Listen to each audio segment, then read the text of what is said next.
Bismillahirrahmanirrahim. Assalamualaikum warahmatullahi wabarakatuh. Kita sambung pelajaran kita. Okey, pada sebelum ini, ingat tak lagi proses penyulingan. Okey, sekarang kita akan belajar proses pengesteran. Apa kaitan proses pengesteran dengan proses-proses sebelum ini? Okey, pertama proses penapaian. Proses penapaian adalah untuk menghasilkan etanol.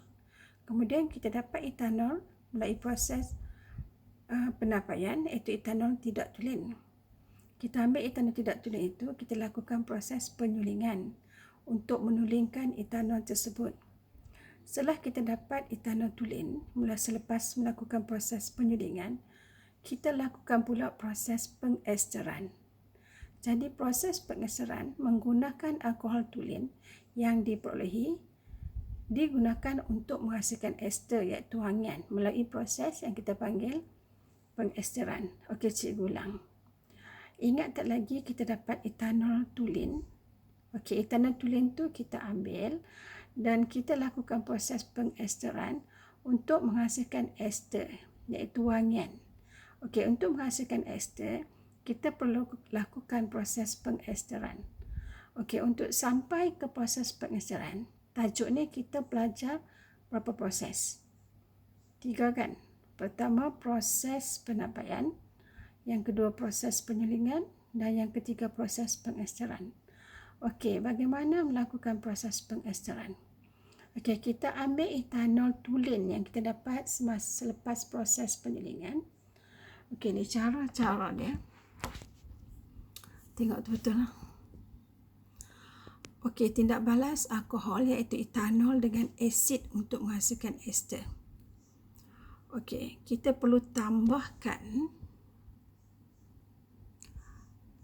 2 cm padu asid etanoik. Okey, tengok so. Kita ambil etanol tu mesti etanol tulen. Okey. Okey, tengok sini. Sini etanol ni mesti etanol tulen yang kita dapat selepas proses penyulingan. Kita titiskan beberapa titis asid etanoik. Okey, kemudian kita tambah asid sulfurik pekat. So, ingat 2 bahan dah kita pakai. Ditambahkan asid, 1 asid etanoik, 1 asid sulfurik pekat. Okey, ke dalam etanol. Okey. Kita perlukan panaskan campuran tadi. Okey, kita panaskan. Dan hasil yang panas tadi kita tuang ke dalam air. Kemudian kita akan dapat sedut wangian di sini. Kita akan dapat hidu wangian di sini, iaitu ester telah dihasilkan. Okey. Baik, bila kita tuang ke dalam beaker ni, hasil tadi ni yang dipanas kita tuang, kita akan dapat bau wangian. Memang dapat bau wangi. Yang wangi itu adalah ester. Maksudnya, kita dah dapat ester dari etanol. Etanol yang tulen, yang kita campurkan asid etanoik dan juga asid sulfurik. Okey. Kita dapat ester. Nak buktikan dia adalah ester, kita kena tuang dalam air ni. Tuang, kita ambil bau. Bila bau harum, itulah ester. Okey. Hasil yang kita dapat dalam tindak balas proses pengesteran ini, hasil adalah ester yang berbau harum.